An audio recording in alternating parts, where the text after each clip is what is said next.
동질혼이라는 얘기 들어보셨죠? 종교, 재산, 사회적 지위, 계급, 직업, 외모, 가정 환경, 학벌 등 자신을 둘러싸고 있는 많은 환경들 있잖아요. 이제 비슷한 계층끼리 말 그대로 끼리끼리 결혼을 하는 것을 보고 동질혼이라고 하더라고요. 왜 옛날처럼 이 사람을 물어서 내가 계급을 껑충 뛰어 올라야지 하는 것은 승강혼이라고 하는데 요즘 주변에서 결혼하는 사람들 보셨어요? 이렇게 완전히 사는 사회가 다른 것 같은 사람들끼리 결혼을 하는 걸 보셨어요? 제가 최근에 본 주변 사람들 중에서는 그런 사람들이 하나도 없었네요. 그도 그럴 게 결혼을 하고 나면 정말로 싸울 일이 많이 생기는 것 같아요. 아주 사소한 것들 있잖아요. 예를 들면 니네 시댁에는 용돈을 이만큼 줘놓고 왜 우리 친정에는 용돈을 이만큼 주냐 하는 것들이요. 되게 우습고 유치한 것들인데 이런 걸로 싸우기 시작하면서 동질혼을 해야 된다는 목소리가 점점 더 커지는 것 같아요. 요즘에 비혼이 늘었네, 뭐 결혼을 안 하려고 하네, 이런 사람들이 아무리 많아졌어도 결혼정보회사는 문을 닫지 않잖아요. 결국에 결혼을 하려는 사람들은 끼리끼리 조건 맞춰 결혼을 하고 싶은 마음이 크니까 이런 일이 생기는 거라고 생각하거든요.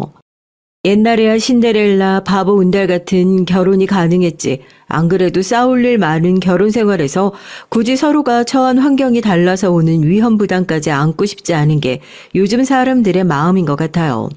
네, 부끄럽지만 저도 딸을 가진 엄마로서 그런 위험 부담을 안고 싶지 않은 마음으로 내 딸이 승강혼의 상태가 아닌 동질혼을 택했으면 좋겠다 생각했던 사람 중 하나입니다. 그런데 정말로요, 결혼할 상대는 내가 정하는 것이 아니라 하늘에서 점주해 주는 것이나 다름이 없다고 하는 이유가 뭔지 알겠더라고요. 아무리 집안이 괜찮고 내 기준에서 우리 집안이랑 비슷한 사람들이라고 생각했던 사람인데 막상 까보고 나면 인성이 나쁘다거나 시댁 식구들이 별로이거나 그런 문제들이 생기니까요. 차라리 지금 마음으로는요, 제 욕심 부리지 말고 그냥 딸한테 너 하고 싶은 대로 좋은 사람 만나서 다른 거 보지 말고 인성 하나만 보고 사람 골라야 한다는 얘기를 해주고 싶더라고요. 너무 늦은 얘기지만 말입니다. 어쨌든 그렇게 딸을 사지로 잠시라도 내몰았던 저도 욕을 크게 먹어야 하지만 저희 딸의 인생을 망쳐버리려고 했었던 그 시댁 역시 충분히 욕을 먹고 어디서 얼굴색 싹 바꾸고 또 다른 여자 인생을 망치지 않을까 걱정이 돼서 사연을 보내게 됐어요. 톡톡 사연 들으시는 분들 눈치 꽤나 빠르시잖아요. 얘기 들으시다가 여기서 얘기하는 사람이 이번에 우리 집안이랑 결혼하려는 그 집 같은데 라는 생각이 들면 한 번쯤 제대로 된 집구석이 맞는지 검증해 보실 필요가 있겠다 싶어서요. 나름대로 총대 메고 이렇게 사연을 보냅니다. 사실 동질혼이니 승강혼이니 이런 걸 따질 여유가 안 되는 인생을 살았던 적도 있었어요. 저나 남편 역시 그렇게 넉넉하지 않았던 유년 시절을 보냈거든요. 어렸을 때 너는 커서 뭐 될래? 하고 물어보면 전 망설임 없이 부잣집 사모님이 될 거라고 그랬어요. 그런 저에게 어른들은 꿀밤을 놓으면서 시집 잘 가서 인생 펴려고 하는 게 얼마나 부질없는 짓인 줄 아냐고 핀잔을 주셨지만 제 생각은 달랐거든요. 왜 여자의 인생이 시집가서 펴야 하는지요? 오히려 제가 잘나서 별 볼 일 없던 신랑을 구제해 줄 수도 있는 게 그게 결혼 아니겠냐고 어린 시절부터 그렇게 꽤나 트여있는 생각을 하고 살았었네요. 남편 역시 저와 마찬가지인 사람이었습니다. 찢어지게 가난한 집을 보면서 난 절대 내 가족들에게 돈 때문에 이렇게 고통받는 삶을 선사하지 말아야겠다. 이 악물고 결심을 했대요. 남편도 젊은 날 안 해본 일이 없다고 하더라고요. 어디 동네에 가면 뒷짐을 지고 그래요. 저 아파트도 내가 졌고 이 아파트도 내가 지었다고요. 저희 남편이 지금은 나름대로 괜찮은 건설사 사장이거든요. 그러니까 딸은 아빠의 그런 얘기를 들으면서 저 아파트도 아빠 회사에서 지은 건물이냐고 물어보죠.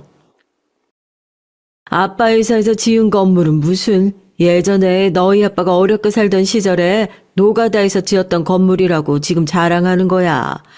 이 앞에 올 때마다 저런 소리를 하니까 야 엄마 너 얼마나 지겹겠니? 자기가 전국 돌아다니면서 지은 아파트가 몇 채라고 이제 조금 있어봐라. 그 자랑 시작하면서 끝도 없이 아파트 이름 술술 얘기할걸. 저도 남편한테 핀잔을 주긴 했지만 사실 그렇게 밑바닥부터 인생을 헤치고 올라온 남편이 참 대단하고 멋있다고 느꼈어요. 아직도 눈을 감고서 자기가 일용직으로 일을 했었던 아파트림을 술술 얘기할 수 있을 정도로 그런 노동에도 자부심을 가지고 있었던 사람이고요. 그렇게 차근차근 돈을 모아서 그때는 이거 건설회사라고 말하기도 애매한 인력사무소라고 하는 게 더 맞으려나요? 남편이랑 마음 맞는 사람들끼리 몇 명이 모여서 회사를 차리고 일을 시작했었죠. 전 남편과 결혼을 하면서 그 회사에 들어간 초창기 멤버 중 한 사람이고요. 어떻게 보면 그 당시에 저희 부부가 만났던 것 자체가 동질혼 그 자체라고 할 수 있겠네요. 그때는 둘 다 사정이 그렇게 여의치 않았으니까요. 오히려 저희 부모님은 남편한테 시집 간다고 했을 때 잘난 딸이라고 그렇게 아쉬워하셨던 게 기억이 나네요. 아마 딸을 어디 좋은 곳에 혼수처럼 보낼 수 있다고 생각했기 때문이 아닐까 싶어요. 좋은 집안에 시집가서 호의호식하면서 살았으면 좋겠다는 게 부모님의 마음인데 어디 회사 같지도 않은 다 쓰러져가는 곳을 운영하면서도 사장직함 달고 있는 남편한테 시집 간다는 게 영 마음에 들지 않으셨나 봐요. 그때 제가 부모님 가슴에 대못 박는 소리일 수도 있겠지만 결혼을 반대하시는 두 분께 그렇게 얘기했었거든요. 그래서 우리 집안은 대체 얼마나 잘났냐고요. 얼마나 잘났길래 이 사람은 이래서 별로고 저 사람은 저래서 별로고 그런 식으로 사람 가려가면서 결혼을 시키려고 하냐고요. 솔직한 제 얘기에 부모님도 반대하실 만한 특별한 이유는 찾지 못하셨을 거예요. 누가 봐도 그 당시에 남편 집과 저희 집은 누구 하나 더 잘난 것도 없다 싶을 정도로 비슷한 수준이었거든요. 결혼을 가지고 인생을 핀다는 건 저희 사전에는 없는 얘기나 다름이 없었죠. 그런데 저희 사전에 없는 얘기일 줄 알았는데요. 저희 부부는 정말 결혼을 가지고 인생을 핀 대표적인 사례인 것 같아요. 아직도 둘이서 어디 여행 갈 때마다 격세지감을 느끼면서 그러거든요. 우리가 언제 이렇게 성공해서 이렇게 좋은 곳에 다 와볼 수 있었냐고요. 이게 다 당신 덕이라고요. 저희 부부는 항상 그런 마음을 가지고 결혼 생활을 이어갔던 게 아마 성공의 가장 큰 비결이 아닐까 싶습니다. 이게 다 당신 탓이라는 생각보다는 이게 다 당신 덕이다라는 생각이요.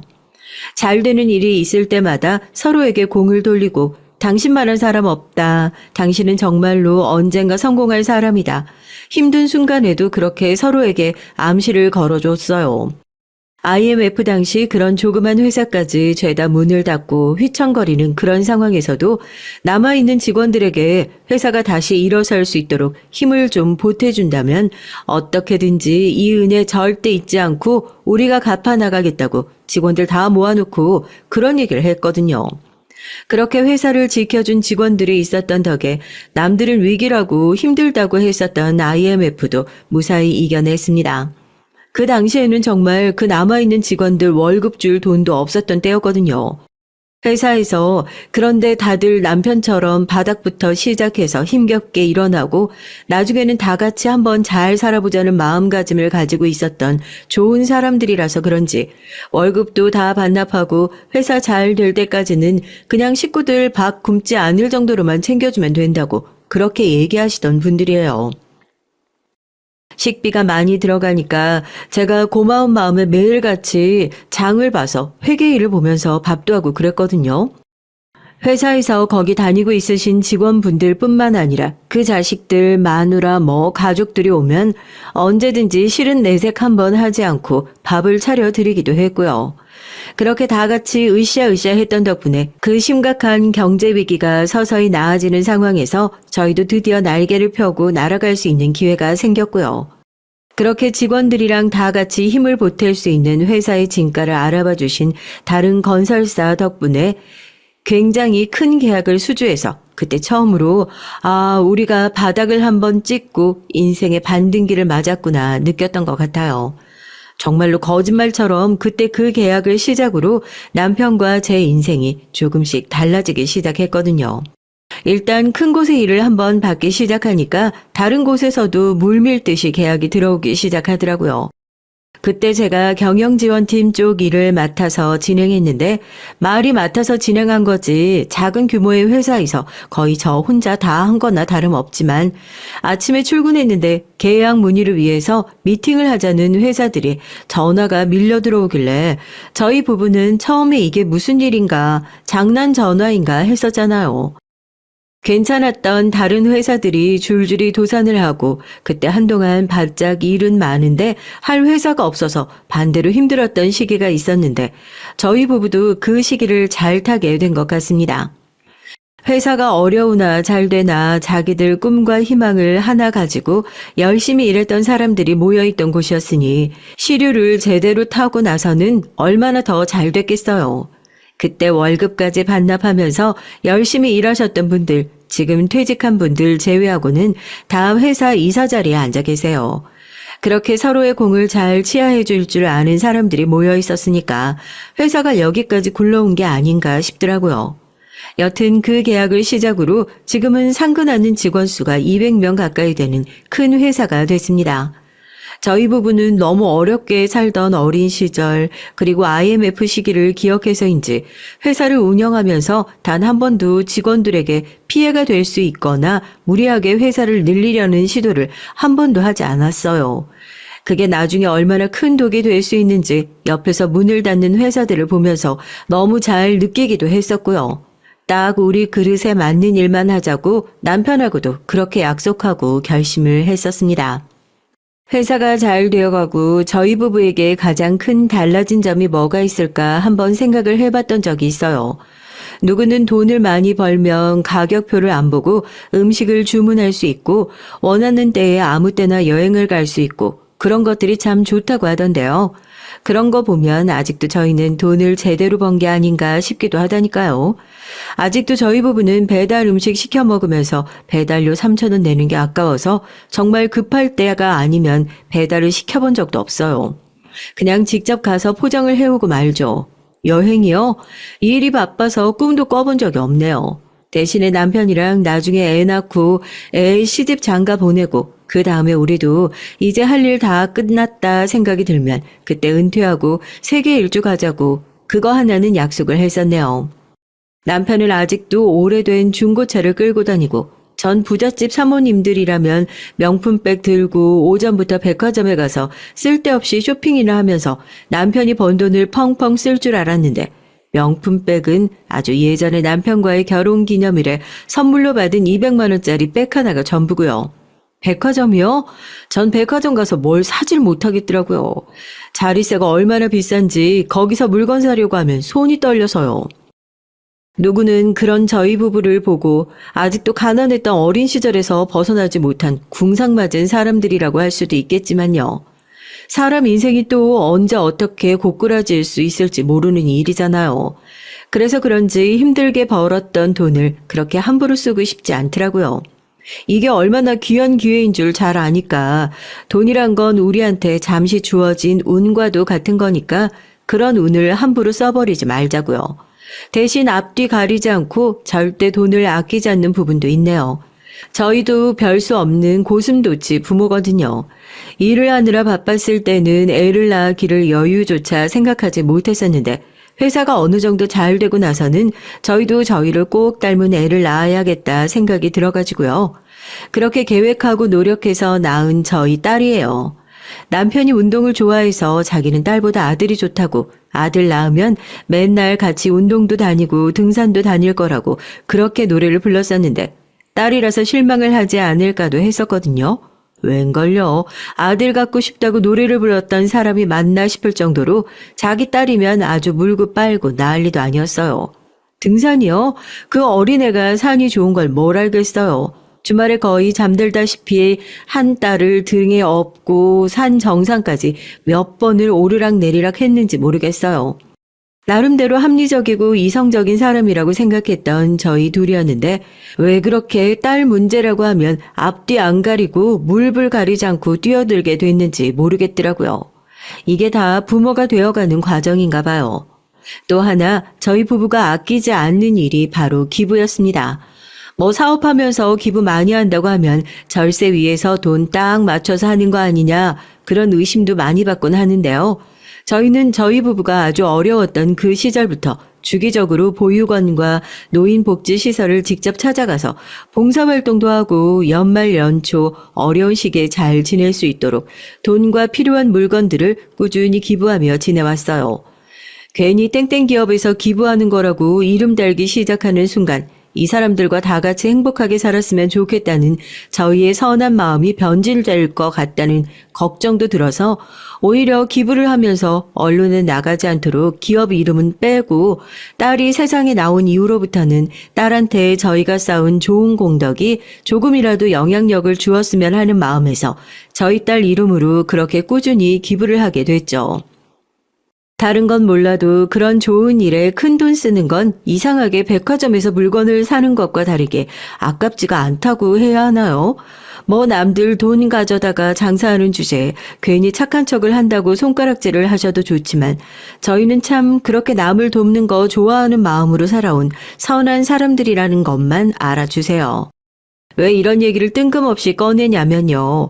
아무리 생각해봐도 저희 인생에서 그렇게 험한 일을 마주해야 할 일이 전혀 없었다는 걸 좀 말씀드리고 싶어서요. 누구보다 열심히 살아왔던 저희 부부였고 그래도 남들이 알아주든 알아주지 않든 선한 일 하면서 좋은 영향력 많이 끼치며 살아왔던 사람들이라고 생각하는데 아무리 생각해봐도 너무 어려운 길만 걸어왔다는 생각이 들어서요. 이제는 뭐 문제될 것도 없고 그냥 탄탄대로로 잘 깔려있는 길을 우리 딸이 제대로 걸어주기만 한다면 더 바랄 게 없다고 생각했는데 돌이켜 생각해보면 딸을 키우는 일은 시작하는 것부터 그렇게 쉽지만은 않았던 일 같아요. 애가 어렸을 때도 남의 품에 안겨서도 한 번을 울지 않고 잠깐 내려놓고 볼일을 보더라도 보채는 적이 한 번이 없는 그런 애였어요. 하도 조용하고 울지도 짜증을 내지도 않길래 되려 애한테 무슨 문제가 있나 걱정을 해서 병원에 찾아가 본 적도 있었는걸요. 아무런 문제가 없다는 소견을 듣고 나서야 놀란 가슴을 쓸어내리기도 했고요. 딸 애를 임신했을 당시에도 워낙 바쁘게 일을 하시는 시기였고 시끄러운 공사 현장의 소리를 고스란히 듣기도 해서 애가 어지간한 큰일에는 놀라지도 않는 강심장이 됐나 보다고 남편이랑 저랑 우스갯소리로 그런 얘기를 했었거든요. 그런데 저희 부부한테는 이 딸이 가장 큰 걱정이었어요. 그렇게 잘 참는 게요. 정말 좋은 일이 아니거든요. 자식 키워보신 부모님은 다 공감을 하실 거예요. 딸을 가르치고 키우는 일에는 늘 부족함이 없이 모든 투자를 아끼지 않았다고 생각을 해왔고 늘 학교에서 좋은 성적을 유지하는 것을 보면서 그래 우리 인생에서 이렇게 쉽게 풀리는 일도 있구나 싶어 나름대로 뿌듯해하고 있었죠. 그런 딸애가 학교에서 친구들한테 괴롭힘을 당하고 있는 것 같으니 얘기를 한번 해보시는 게 좋겠다고 학교에서 그런 전화를 받았을 때 얼마나 놀랐는지 모르겠어요. 왜 그런 일을 당하면서 저희 부부에게 아무런 얘기도 하지 않았던 건지 얼마나 놀라고 당황스러웠는지요.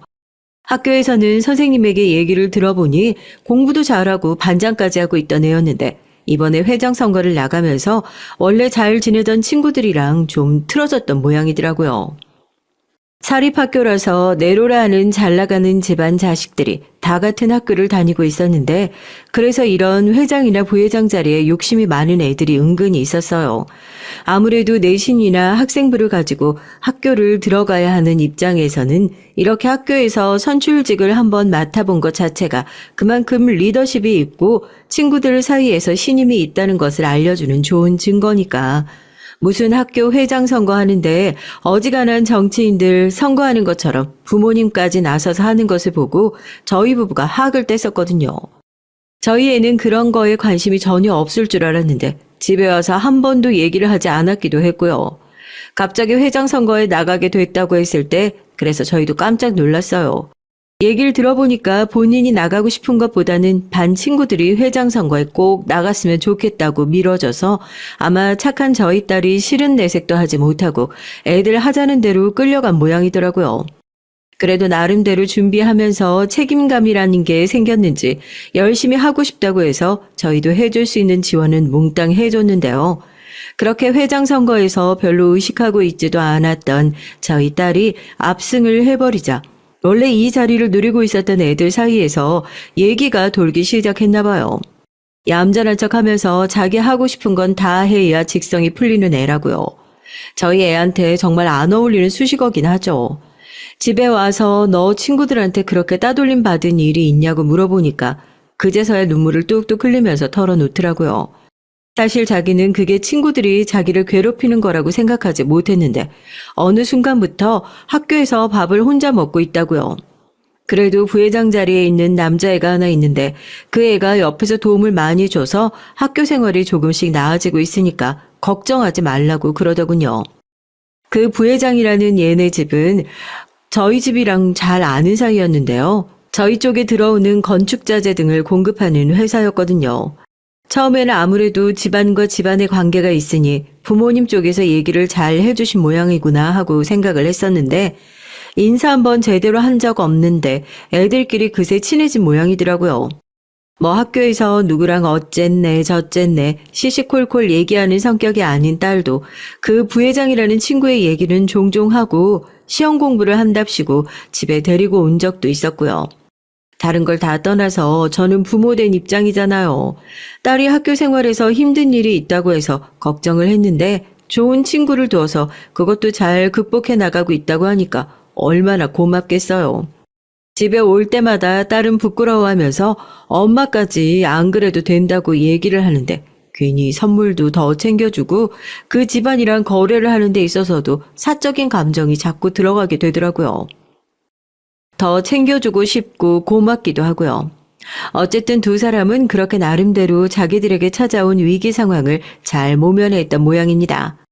그렇게 둘이서 열심히 공부하더니만 뭐 비싼 과외나 입시 상담의 도움도 받지 않고 두 사람 모두 좋은 대학에 진학하게 됐어요.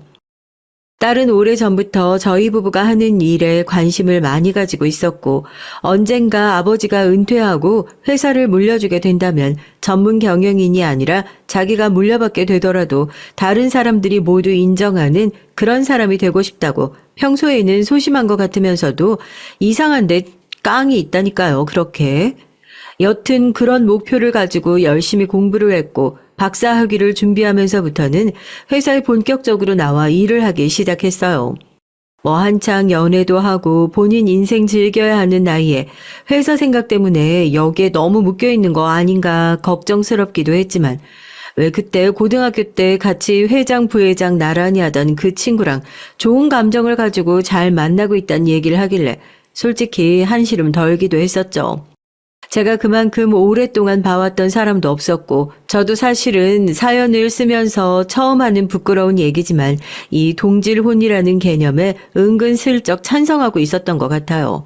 혹시라도 이 두 사람이 나중에 잘 돼서 결혼을 논의하는 시기가 된다면 어떤 집안에 시집을 보내야 하게 될지 이 사람 인성만 보는 것이 아니라 자연스럽게 집안을 볼 수밖에 없을 텐데 저희랑 오래 거래를 했던 집안이기도 하고 자세히 알아본 적은 없지만 저희처럼 기부도 꽤나 많이 하고 있는 것 같고 다른 교회를 다니고 있긴 하지만 종교도 같았고요. 오히려 그쪽 집안을 부모님한테 물려받은 사업을 계속해서 이어나가고 있는 반면 저희는 자수성가해서 이렇게 성공한 거니까 오히려 보는 관점에 따라서 저희 집이 좀 떨어질 수도 있겠다 싶은 그런 면도 있었고요. 생활 방식도 가정 환경도 비슷한 집안에 시집을 가는 게 최소한의 안전장치라고 해야 할까요? 그런 생각이 있어서 혹시라도 두 사람이 나중에 결혼 얘기를 하게 된다면 크게 반대할 이유는 없겠구나 그런 생각을 하고 있었죠. 이래서 열 길 물속은 알아도 한 길 사람 속은 모른다고 그런 얘기가 나오나 봐요. 아니면 제가 보는 눈이 너무나도 없었던 건지 여튼 여러모로 후회만 남는 시간들이었네요. 딸에는 박사 학위를 마치고 본격적으로 회사에서 본부장 직함을 달고 일을 하기 시작했어요. 시작부터 본부장이라고 하니 낙하산이 따로 없는 거 아니냐 하시는 분들도 있겠지만 학교에서 워낙 우수한 성적으로 졸업을 하기도 했고 해외에서 인턴 생활을 했던 것도 있고 해서 오히려 저희는 다 죽어가는 부서를 딸한테 맡긴 거나 다름이 없었거든요. 저는 남들이 다 기피하는 그 부서에 딸을 보내는 게 솔직히 못마땅한 마음도 있었는데 오히려 남편은 원래 새들이 나는 방법을 알려줄 때는 벼랑 끝에서 밀어보는 거라면서 딸이 잘 해낼 것을 믿는다고 그렇게 파격적인 인사를 내려버렸던 거고요. 그래서 결과는 어땠냐고요? 딸이 정말 독수리 새끼는 독수리 새끼였나 봐요.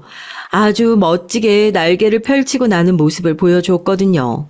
분명히 딸이 입사하던 시기까지만 하더라도 다 망해가는 부서나 다름이 없었는데 딸이 들어오고 난 이후에 불과 8개월도 안 돼서 매출 상승에 지대한 영향을 끼치는 회사 내 핵심 부서로 자리 잡게 됐습니다. 그 모습을 지켜본 남편과 저는 딸이 기특하고 대견할 수밖에 없었어요. 회사 성장에 지대한 공을 끼친 사람들은 수시로 특별 상여를 주면서 그 공을 치하하는데 딸이라고 그걸 안 주게 되면 오히려 차별이잖아요. 남편이 딸의 공로를 인정한다면서 따로 불러서 혹시 원하는 게 있냐. 이 팀이 어느 정도 안정기에 접어들고 나면 네가 원하는 부서로 발령도 보내주겠다 얘기를 했어요. 남편의 얘기에 딸아이는 의외의 부탁을 하더라고요. 부서 이동은 괜찮고 꼭 같이 일하고 싶은 사람이 있는데 아빠가 한번 만나보는 게 어때? 일도 일이고 회사에서 어느 정도 자리를 잡고 안정을 찾으면 나 그 사람이랑 결혼하고 싶어서 이 기회에 부모님한테 제대로 허락받고 싶어. 아빠도 자주 봤었고. 네, 그 부회장이라는 친구요. 좋은 감정을 가지고 만나고 있다는 건 알고 있었지만 자기가 맡은 일이 어느 정도 안정기에 들어오고 나니까 바로 결혼 얘기를 꺼내는 걸 들어보니 딸이 어지간히 좋아하긴 좋아하나 보다 싶더라고요. 워낙 집안끼리 오랫동안 봐왔던 사이이기도 하고 또 딸이 힘들었을 때 옆에서 많은 도움이 되어주었다는 얘기를 듣기도 했으니까 저희가 크게 반대할 일이 뭐가 있었겠어요. 다만 남편은 지금 그럼 사위가 사돈댁 쪽에서 일을 하고 있지 않냐.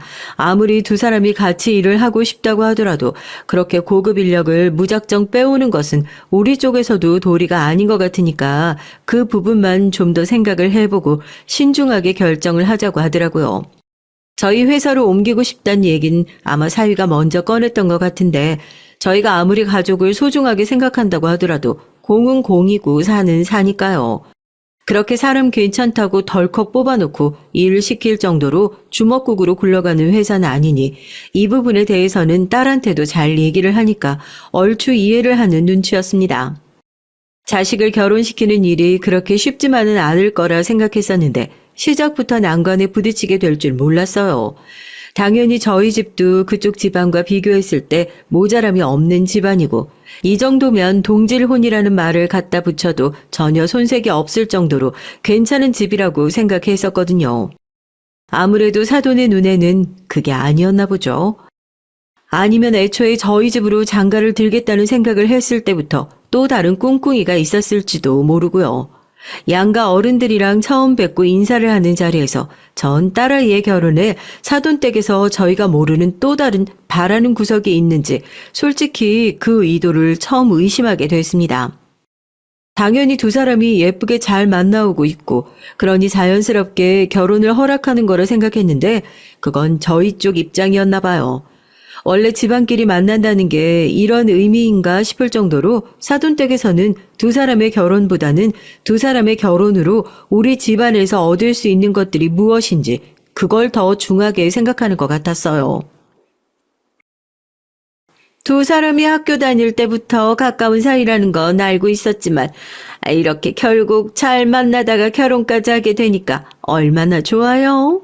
벌써부터 다른 사람들은 아주 대단한 집안의 만남이라고 그렇게들 얘기를 한다니까요. 솔직히 저희끼리 있어서 하는 말이지만 얼마나 잘 됐어요. 저희는 물량 공급 끊길 걱정 안 해도 되고 사돈댁에서도 안정적으로 자재 수급받을 수 있으니까 이건 단순히 애들 결혼이 아니라 기업이랑 기업이 합병한다는 그런 개념으로 봐도 좋을 것 같은데요. 너무 잘된 일이죠. 안 그래요, 여보? 기업과 기업이 인수합병하는 거나 다름이 없다는 얘기에 저랑 남편은 난색을 표했고 그 표정을 보고 사돈댁에서는 얼른 그런 의미가 아니었다면서 말을 수습하더라고요. 저희 두 사람이 다른 건 몰라도 회사 얘기만 나오면 조금 예민하게 구는 면이 없잖아 있거든요. 형식적으로 결혼을 시키기 위해서 하는 집안 얘기라고 생각을 하고 그때는 대수롭지 않게 생각을 했었어요. 잠깐 화장실을 가기 위해서 자리를 비웠을 때 우연히 안싸두니 다른 사람이랑 통화를 하는 것을 듣고도 그렇게 안일하게 생각을 했었다니까요. 그래, 땡땡 기업 있잖아. 완전 팔자 핀 거지, 우리도. 원래 다른 건 몰라도 가족으로 이어진 사이가 제일 무섭다고 하잖아. 너 다른데 못 봤어? 괜히 기업끼리 자식들 결혼시키고 그렇게 덩치 키우고 그러는 게 아니라니까. 아유, 몰라. 부럽긴 뭐가 부럽니? 애가 이런 데서 또 효도를 한다니까. 아, 왜 거기 그 집안 아들은 이번에 승무원이라고 얼굴만 보고 데려와가지고 집안이 아주 거렁뱅이나 다름없대잖아. 걔는 이제 인생 말아먹은 거지 뭐. 베트남 여자랑 결혼하는 거랑 뭐가 달라. 괜히 이제 평생 자기 마누라가 친정에 돈 빼돌릴 거 걱정하면서 그렇게 마음 졸이면서 살아야 한다니까. 이래서 결혼 가지고 한미천 잡아보려는 인간들이랑은 상종을 하면 안 돼. 어머, 너 무슨 말을 그렇게 하니? 아니, 내가 무슨 한미천을 잡아, 얘. 결혼을 하고 보니까 미천이 생긴 거지. 안싸두는 주변에 사람이 지나가는지도 모르고 자기 친구랑 신나서 통화를 하더라고요. 솔직히 그 얘기를 듣는데 제 기분이 얼마나 불쾌했겠어요. 물론 저희 집안 욕을 한 건 아니었지만 안싸돈이 자식들의 결혼에 대해서 어떤 식으로 생각하고 있는지 잘 알게 되었다고 해야 되나요? 혹시라도 우리 딸이랑 결혼하는 걸 애들끼리 정말 마음이 동해서 허락해 준 거라고 생각하는 게 아니라 이 결혼을 이용해서 집안을 어떤 식으로든 굴려볼까 생각하는 거라면 지금이라도 딱 잘라서 이 결혼은 안 된다, 거절하는 게 맞다고 생각했으니까요. 제가 잔뜩 화가 난 표정으로 사돈 지금 여기서 뭐 하시는 거냐 얘기를 하니까 전화 내용을 들으신 거냐고 화들짝 놀라면서 전화를 끊더라고요. 제가 먼저 말을 꺼냈어요. 혹시라도 자식들 결혼 가지고 집안끼리 뭔가 해보려는 마음이라면 전 거절한다고요. 오로지 자식들의 행복을 위해서 시키는 결혼이었으면 좋겠다 얘기를 하니까 전화를 들어서 뭔가 오해하신 것 같은데 절대 그런 거 아니랍니다. 그냥 자기도 아들의 행복을 1순위로 생각하는 사람이고 그래도 집안 환경이 비슷한 사람들끼리 만나서 다행이란 얘기를 한 것뿐이라고 오해하지 말라고 그러는 거 아니겠어요? 솔직히 거기서 안사돈끼리 얼굴 붉혀서 싸우는 것도 웃기고 찝찝한 구석이 있었지만 그렇게 인사를 마무리시켰죠. 그리고 나서 집에 들어와서 남편에게 오늘 낮에 있었던 얘기를 상세하게 했어요. 남편도 제 얘기를 듣고 꽤나 생각이 깊어 보이더라고요. 가진 게 많아지면 그렇게 고민할 일도 많아지는 것 같아요. 누군가 선의를 가지고 다가오더라도 꼭 내 것 뺏으려고 덤벼드는 것 같은 기분이 들고요. 다른 게 몰라도 그런 의도를 가지고 있는 집안이라면 딸아이의 행복을 완벽하게 보장할 수 없는 게 저희 부부 입장에서는 가장 큰 걱정이었죠. 그래서 남편이 큰맘 먹고 딸애를 불러서 얘기를 했어요. 사위를 우리 회사에서 일하게 하는 건 아무래도 어려운 일인 것 같다고요. 그런 중책을 맡기기에는 아직 예비사위라는 관계 말고는 그 사람에 대해서 제대로 알고 있는 게 없으니까요. 저도 남편 의견에 동의했고요. 사실 예비사위라는 사람이 딸애랑 학창시절 가깝게 지냈다는 것만 알고 있지 저희가 그 사람에 대해 아는 것도 하나 없을 뿐더러 하다못해 이력서나 본인 포트폴리오를 가져와서 저희 회사에서 일을 하고 싶다 면접을 제대로 본 상황도 아니었으니까 그렇게 거절을 하는 것이 맞다고 생각했었거든요. 그런데 아마 이 거절 때문에 여기까지 파장이 일어난 것이 아닌가 생각이 들더라고요. 딸애도 본인들 사이에서 한 얘기였고 이 자리를 주겠다는 약속을 했던 것도 아니니까 중간에서 자기가 잘 얘기를 하겠다고 하고 그렇게 별다른 문제 없이 잘 진행되고 있었던 줄로만 알았어요. 그 뒤로는 결혼식 준비를 하느라 정신이 없었네요. 아무리 그래도 꽤나 괜찮은 집안과 집안이 만나는 결혼식이었으니까 하객 명단 짜는 것부터만 해도 일이더라고요. 회사도 한참 바쁠 시기였는데 나름 딸대로 회사 일이 끝나면 웨딩 촬영을 하고 청첩장을 돌리러 다니느라 정신이 없었고 저도 저 나름대로 지인들에게 딸의 결혼 소식을 알리고 청첩장을 전달하느라 바빴고요. 그런 바쁜 시기에 갑자기 사돈에게 연락이 온 거예요. 잠시 만날 수 있겠냐고요. 아무런 의심도 하지 않았죠. 그냥 단순히 결혼식과 관련해서 급히 상의할 일이 있나 보다 하고 제가 안사돈이 계시는 곳으로 가서 연락을 드리겠다고 했어요.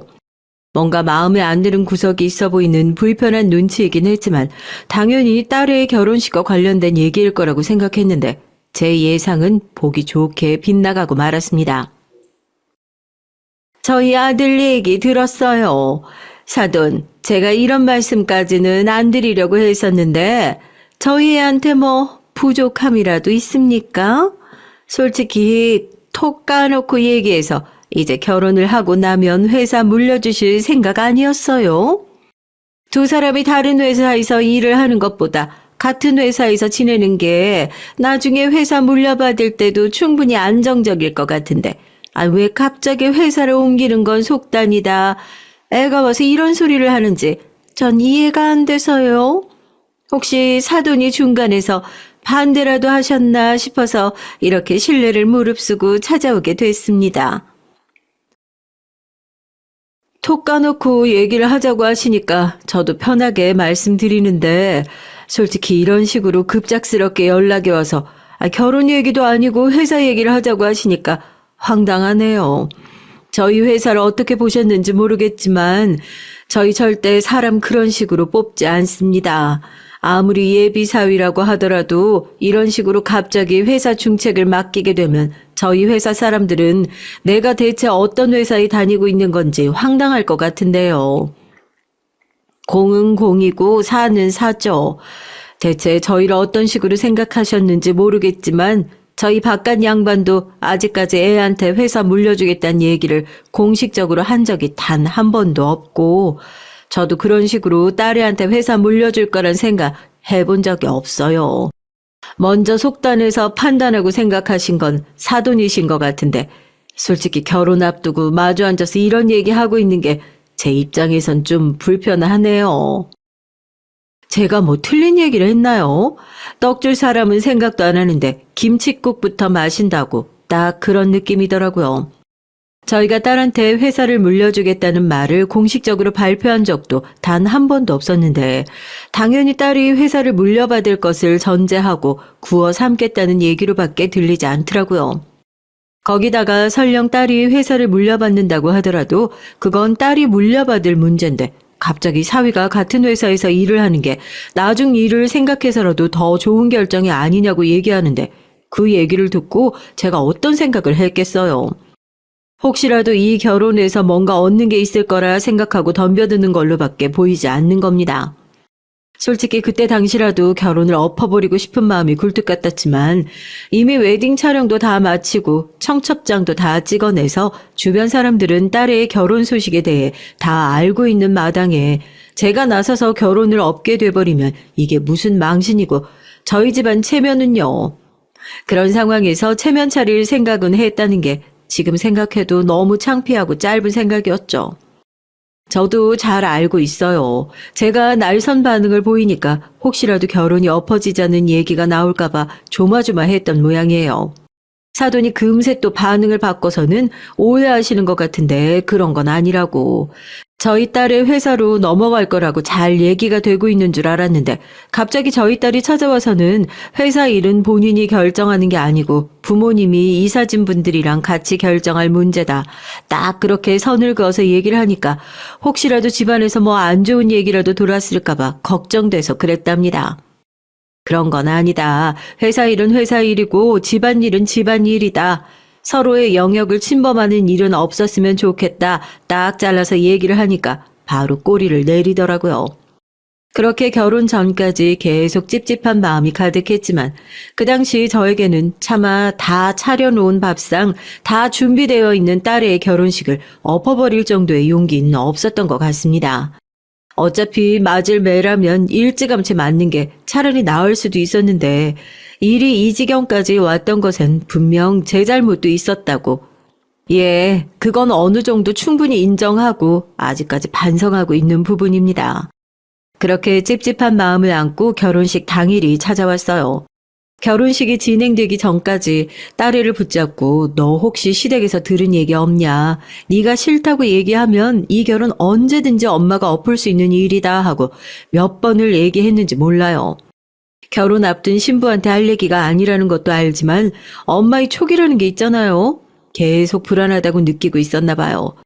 그러자 딸도 이렇게 결혼식 날짜까지 다 잡아놓은 것은 우리 둘 사이의 약속일 뿐만 아니라 다른 사람들과의 약속이기도 하다며 시댁에 대해서 자기도 마음 한켠이 불편한 부분이 있고 마음에 들지 않는 것도 있겠지만 상대 쪽도 마찬가지 아니겠냐. 이제 결혼까지 하기로 한 마당에 앞으로 문제가 일어난다면 그건 자기가 책임져야 할 문제라며 어른스럽게 되려 저를 위로하더라고요. 시댁에게 해야 할 얘기가 있다면 이제는 자기가 목소리 키워서 얘기할 거니까 엄마는 걱정하지 않아도 된다고요. 학창 시절에 싫은 소리 제대로 말도 하지 못하고 우물쭈물하던 그런 모습은 이제 없으니까 걱정하지 말라고요. 언제 이렇게 다 컸나 싶어서 기특하기도 하고 늘 순하게 남들 의견을 잘 들어주는 딸이 시집 가서는 제 목소리를 과연 잘 낼 수 있을까 걱정만 가득한 나날이었습니다.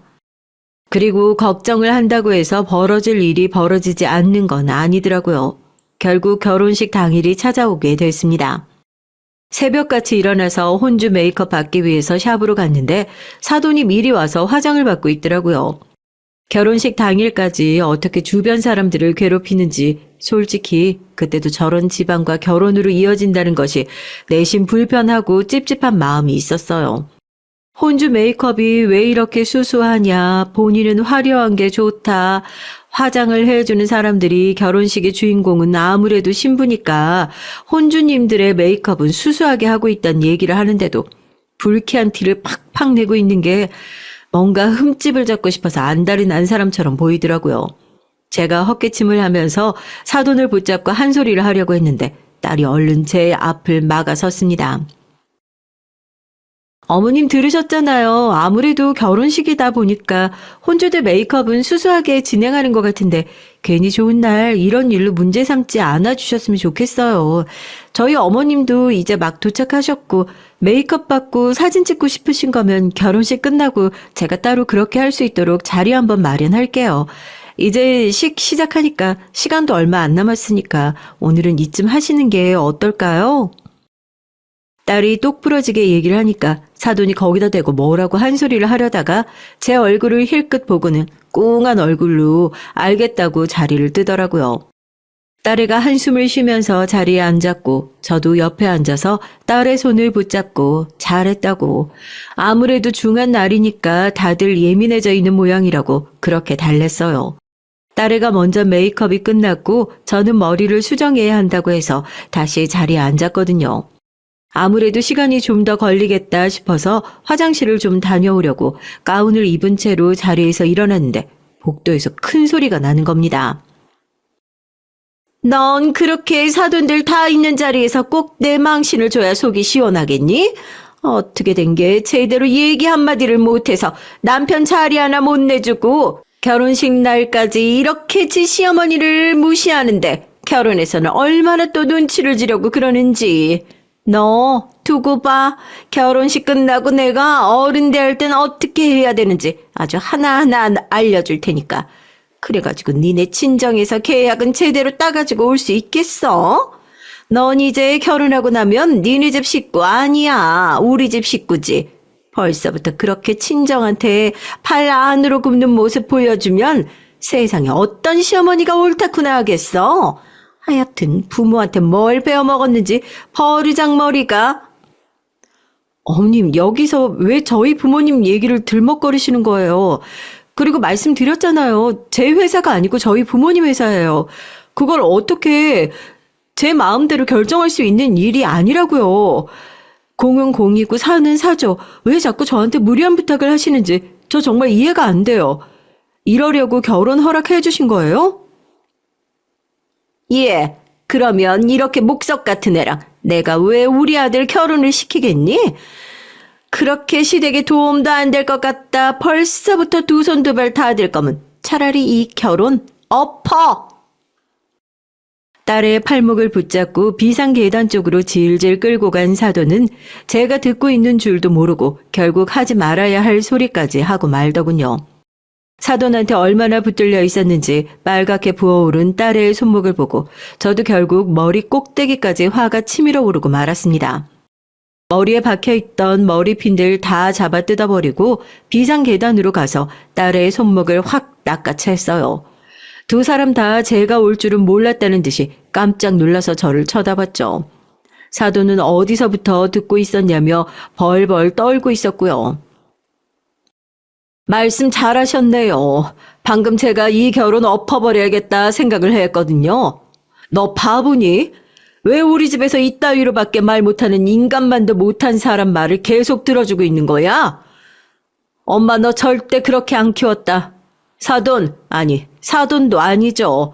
정 사장님 먼저 말씀하셨으니까 책임질 각오는 하셨겠죠. 이 결혼 제가 반대해요. 파혼입니다. 그쪽 하객들한테는 알아서 알리시고 저희 딸한테 앞으로 다시는 연락하는 일 없도록 하세요. 그쪽 그 잘난 아들도 마찬가지고요. 다시는 우리 집안이랑 공적으로도 사적으로도 엮일 일 없으니까 그런 줄 아세요. 제 단호한 태도에 딸이 수긍을 한 건지 아니면 본인도 이 결혼은 안 될 일이라는 것을 깨달은 건지 한숨을 푹 쉬면서 제 뒤로 쏙 숨었고 놀란 사돈만 그 자리에서 무릎을 꿇고 자기가 순간 화가 나서 한 얘기다. 며느리한테 그런 소리도 못하냐. 무릎을 꿇고 싹싹 빌기 시작했지만 이미 저는 핸드폰을 들어 가까운 하객들에게 연락을 하기 시작했습니다. 청첩장 업체에 저희 쪽 모바일 청첩장을 돌렸던 하객들에게 파혼을 알리는 문자를 발송해달라고 얘기를 했고 소식을 들은 남편과 바깥 사돈도 놀라서 달려왔지만 비상계단에서 제 앞에 무릎을 꿇고 고개를 숙이고 엉엉 울며 빌고 있는 안사돈의 모습을 보고 크게 놀라 뒤집어졌죠. 내가 우리 딸을 어떻게 키웠는데 겨우 이딴 일로 버르장머리 고치겠다고 애를 쥐잡듯이 잡는 집구석에 시집을 보내려고 그 고생을 한 줄 알아? 너 아직도 이 결혼하고 싶니? 파혼에서 쪽팔린 건 한순간이야. 그리고 생각해보면 그게 왜 쪽팔린 일이니? 잘못은 이쪽에서 했는데? 식장 위약금부터 하객들한테 나갔던 돈들 전부 다 청구할 테니까 그거 갚을 준비나 하세요. 알겠어요? 제가 한때 사돈이었던 사람으로서 마지막으로 베풀 수 있는 거니까요. 여보, 당장 회사 들어가서 여기랑 거래하고 있던 것들 싹 다 정리해요. 이 집구석은 우리 집안 뽑아먹을 생각으로 지금 이 결혼 준비하고 있었던 거라고요. 자기 아들 우리 회사에 앉혀놓고 딸한테 물려줄 우리 회사 차지할 생각으로요. 난 이런 도둑놈들이랑 결혼 더는 진행 못해요. 바깥사돈도 그제서야 크게 오해를 하신 거다 손사리를 쳤지만 딸애가 뒤에서 얘기를 하더군요. 이 결혼 파혼하는 게 맞는 것 같다고요. 예비 시어머니란 사람이 자기를 붙잡고 몇 번이나 얘기를 했답니다. 어차피 결혼하면 다 네 거 될 거고 원래 부부란 게 네 거 내 거 없는 사이지 않냐면서 회사를 호시탐탐 노리고 있었다고요. 이제야 그 말을 하는 딸한테 울컥 화가 나기도 했지만 자기 혼자 다 안고 결혼을 해서 시댁이랑 싸울 생각을 했을 거라고 생각하니 어쩐지 짠하기도 하고요. 이런 결혼은 어른들 선에서 정리를 해주는 게 맞겠다 싶어서 남편한테 얘기를 했습니다. 남편도 갑작스러운 파혼 결정의 이유를 들어보고서 수긍한 눈치였고 그렇게 울고불고 난리를 치는 안사돈을 계단에 내버려 두고 저희 식구들은 결혼식장을 떠났습니다. 무능한 예비사위가 파혼 소식을 들은 이후에도 계속 찾아와서 저희 집안의 문을 두드리고 있지만 다시는 받아줄 생각이 없어요. 애초에 자기 부모 하나 휘두를 수 없는 사람이 무슨 큰일을 하겠다고요. 결혼식이 코앞에서 엎어진 딸은 심적으로 많이 힘들어하고 있는 것 같지만 멀리 내다봤을 땐 옳은 선택이었던 것 같다면서 제 의견에 힘을 실어주고 있습니다. 그렇게 한바탕 집안이 쑥대밭이 됐지만 더 좋은 씨를 뿌리기 위해 밭을 간 거라고 전 그렇게 믿고 싶네요. 거지 같은 집구석으로부터 딸을 지킬 수 있어 참 다행이라고 지금은 그런 생각만 드니 얼마나 다행인가 싶어요. 안녕하세요. 저는 남들보다 많은 나이로 결혼을 준비하고 있는 늦깎이 예비 신부입니다. 제 나이가 올해 39살, 저는 41살 앞두고 결혼을 준비하게 됐어요. 너무 늦게 결혼에 뛰어든 게 된 탓일까요? 제가 겪게 된 파란만장한 제 얘기를 들어봐 주시겠어요? 남자친구와 저는 참 오래 연애를 했습니다. 무려 16년이나 되는 세월을 지겹게 연애만 한 셈이죠. 둘 다 요새 말하는 비혼주의자라서 그런 것 아니냐고요? 아닙니다. 전 무조건 마흔이 되기 전에 꼭 결혼을 하고 말리라 의지가 활활 불타오르는 쪽이었고, 남자친구는 저처럼 적극적인 건 아니었지만 그래도 결혼을 한다면 저와 한다는 쪽이었어요. 그런 저희가 아직도 결혼에 꼴이 나지 못한 이유는 다름 아닌 시댁의 반대 때문이었습니다. 시댁 어른들, 특히나 시아버지께서는 처음부터 저를 꽤 탐탁치 않아 하셨어요. 의외죠. 제 친구들 보면 거의 다 시댁과의 갈등은 시어머니와의 갈등이 99%거든요. 근데 저는 처음부터 왠지 시아버지와 갈등이 많은 편이었어요. 남자친구와 저는 같은 대학, 같은 학과를 졸업했어요. 거기서 처음 만나 연애를 시작했죠. 사실 제가 남자친구보다 나이가 3살이 많거든요. 남자친구가 처음 저희 학교에 입학했을 때 남자친구는 20살, 저는 23살이었어요. 처음부터 아버님은 그것도 참 못마땅해 하셨습니다. 남자친구가 군대에 갈 때 제가 마중을 가겠다고 따라 나섰다가 어머님, 아버님을 뵙고 인사를 드렸던 것이 첫 만남이었거든요. 그때 그러시는 거예요. 여자가 연상인 경우는 잘못된 사랑이야. 어린 남자가 뭣도 모르고 먼저 좋다고 했어도 여자가 염치가 있으면 거절을 하고 다른 남자를 찾아봐야지. 어떻게 양심도 없이 3살이나 어린 남자를 만나서 군대 마중까지 나와? 나는 제 마음에 안 들어. 이런 말씀을 하시는데 듣는 순간 울컥했지만 남자친구가 군대에 가기 싫다고 머리를 빡빡 깎고 어머님이며 제 손을 잡고 오열을 하고 있는데 제가 그 자리에서 불평불만을 할 수 있었겠나요? 그저 남자친구 배웅만 잘하고 돌아왔죠. 남자친구와는 오래 연애를 한 터라 같이 여행도 정말 많이 다녔거든요. 언제는 명절 연휴가 긴 때가 있어서 둘 다 휴가를 맞춰서 해외로 한번 놀러 나가려고 했었거든요. 근데 그 사실을 아버님이 아신 거예요. 설에 조상님 제사를 지내야 되는데 해외여행을 간다고? 당장 취소해. 어디서 결혼도 하는 여자가 남자랑 여행을, 그것도 해외로 다니고 있어. 세상이 말세야 말세. 너무 완강하게 화를 내시는 아버님 덕분에 결국 여행까지 취소했다니까요. 그 덕분에 미리 예약해둔 비행기 표며 숙소며 예약 취소금을 많이 물어내서 손해를 봤고요. 미리 쓰겠다고 회사에 낸 휴가도 취소할 수 없어서 휴가까지 그냥 다 날려버리고 말았지 뭐예요. 이런 아버님에도 불구하고 결혼식을 감행한 이유는 제가 남자친구를 정말 많이 사랑했기 때문이에요.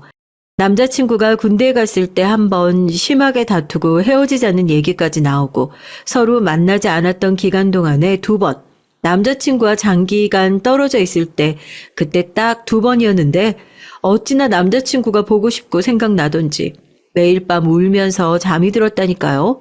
그때 깨달았어요. 전 이 남자 없이는 살 수 없겠다. 다른 남자랑은 절대 결혼 못하겠다 하는 걸요. 아무튼 그렇게 남자친구와 연애를 하며 16년의 시간을 보내고 드디어 결혼 준비를 시작하게 됐어요. 아버님은 저를 아직도 그리 예쁘게 여기진 않으셨지만 그래도 16년이라는 세월이 있잖아요. 대놓고 반대하지는 않고 아버님도 이제 남자친구와 제가 결혼을 하는 게 순서라고 생각하시는 것 같았죠. 우리 결혼하기로 한 거 부모님께 말씀드렸어? 아버님이 제일 걱정이야. 뭐라고 하셔? 아버지가 말은 그렇게 하셔도 속마음은 그렇지 않으셔. 내 생각엔 자기를 벌써 가족이라고 생각해서 더 편하게 말씀하시는 것 같기도 한데 우리가 만난 세월이 얼만데 설마 이제 와서 결혼 반대하시겠어? 걱정 말고 잘 준비해보자. 마침 아버님 생신이고 해서 상견례 날짜도 의논 드릴 겸 식당 예약을 해서 찾아뵀습니다. 아버님 생신 축하드려요. 그런데 팔에 깁스를 하셨네요. 다치신 거예요? 너 우리한테 관심도 없으면서 관심 있는 척 하지 마라. 저번 달에 집 앞에서 우연히 만나고 그 사이에 전화 한 번이라도 했냐? 나름 밝게 인사를 드렸는데 어디가 다치셔서 심기가 불편하신 건지 핀잔으로 맞아주시더라고요. 좀 욱할 뻔하기도 했지만 그래도 내 전화를 내심 기다리셨나 싶은 마음도 들어서 조금 놀랍기도 하더라고요. 아버님, 제 연락 기다리셨어요? 자주 찾아뵙지 못해서 죄송해요. 앞으로는 전화 자주 드릴게요. 나는 엎드려 절 받는 거 싫다. 알아서 잘하면 되지. 맨날 말로만. 말로는 나도 대통령도 할 수 있어. 아유, 이 양반 또 그 몹쓸 말버릇 나오시네. 자자, 이러지들 말고 얼른 밥이나 먹자. 아유, 네 아버지 이번 생일상은 화려하게 차려달라고 어찌나 성화든지. 내 어제부터 끓이고 지지고 볶느라고 힘들었어. 얼른 숟가락들 들어. 어머님 말씀에 식사를 시작하긴 했지만 저는 밥이 입으로 들어가는지 코로 들어가는지 그것도 잘 모르겠더라고요.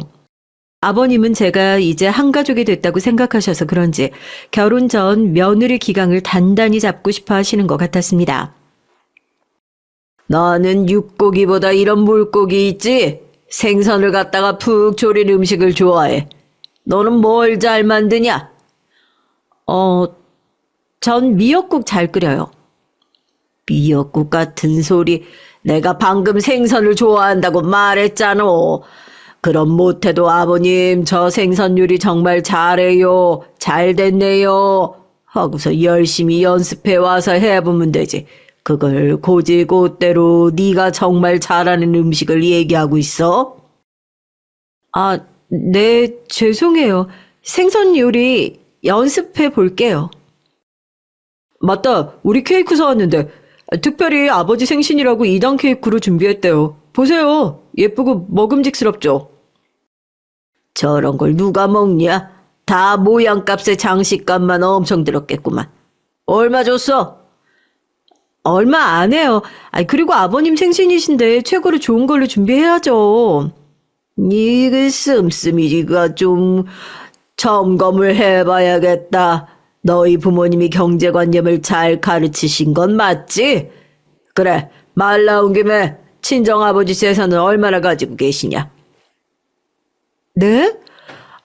저희 친정아버지 재산이요? 그건 저도 잘 모르죠.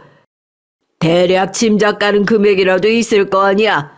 한 5억쯤 있으시냐? 아니면 10억?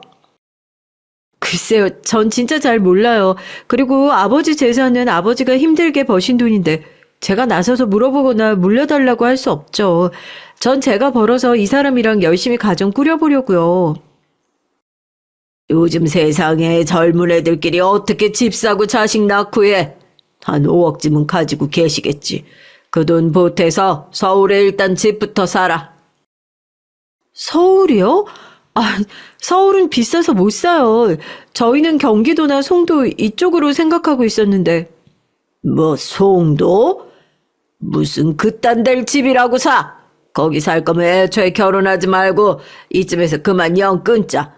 아니 그것보다도 너희 아버지는 직업이 뭔데 시집가는 딸 자식 송도 같은 데에 신혼집을 마련할 생각을 하게 하시니? 좀 일찍 은퇴하신 편이고요.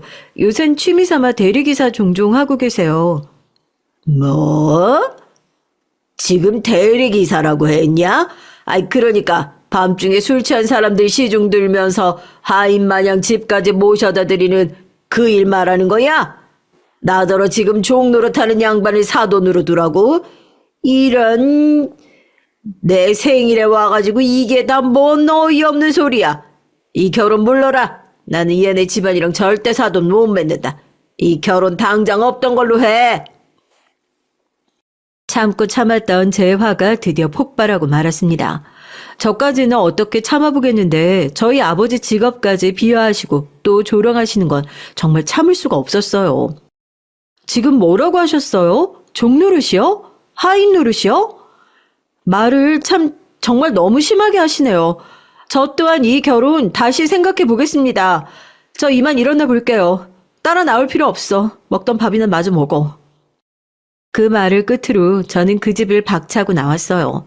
아침부터 예약해둔 2단 케이크를 들고 혹여나 케이크가 망가질까봐 조심조심 들고 KTX까지 타고 아버님 댁으로 내려간 제가 바보였죠. 이 말을 듣겠다고 저야말로 이런 집안이랑 결혼을 하겠다고 이렇게 16년이나 되는 세월을 허비하고 또 우리 아버지까지 욕보이게 했다니요. 사실 저희 아버지가 대리기사를 하게 된 데는 슬픈 사연이 있어요. 저희 아버지는 엄마와 중매로 결혼을 하셨는데 엄마와 크게 정이 없으셨다고 해요.